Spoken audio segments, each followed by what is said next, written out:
People often say to me, Dave, you're in the financial industry. Tell me, how do I make money in the stock market? I don't understand all this stuff that you're saying in your videos. It's all very complicated and aimed at professionals and stock market enthusiasts.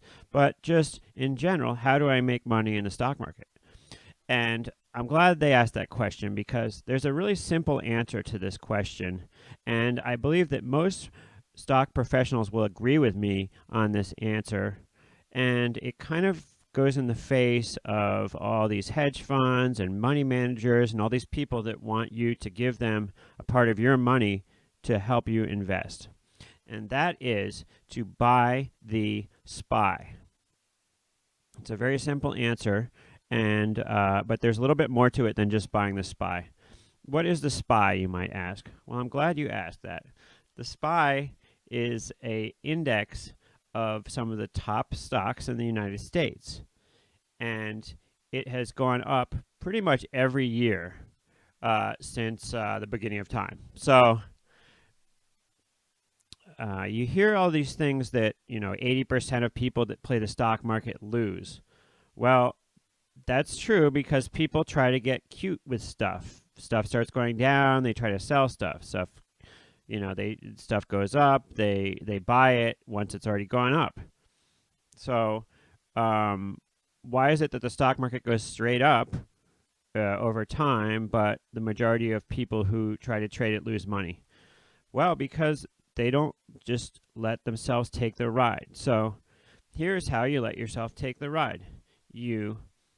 If you're starting with a chunk of cash, I would recommend divide your chunk of cash into like 10 smaller chunks of cash, and every few weeks invest 1/10 of your money by buying the SPY, SPY. You can start a brokerage account and buy the SPY. You can get access to the SPY through index mutual funds. But the easiest way is to get a brokerage account, and like I said, if you have a chunk of change that you want to invest, slowly over time put money in the SPY.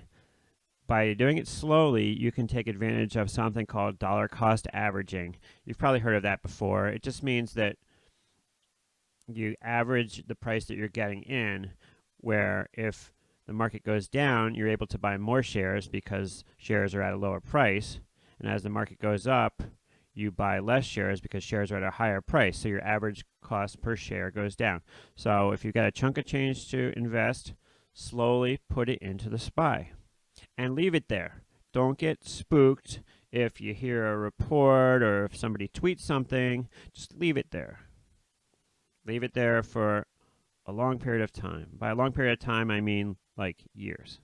And don't worry about it. The reason I say this is because the SPY has outperformed most money managers, most every other investment in the world over time. And, people like me and other people try to get cutesy with things and try to outperform the SPY.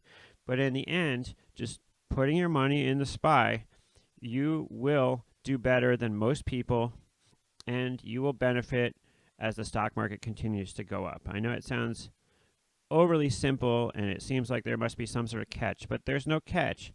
And ask any financial person, any financial advisor, tell them, well, Dave told me to just buy the SPY and leave it at that.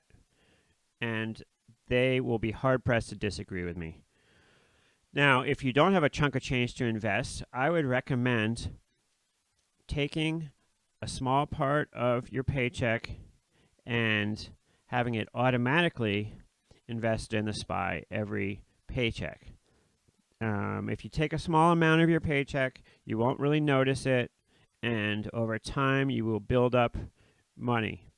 Now, they say that poor people buy scratch tickets, the middle class buys real estate, and rich people buy the stock market. So if you want to be a rich person, you should also buy the stock market, and the way to do it is just buying the SPY. Thank you for watching, and I welcome your comments.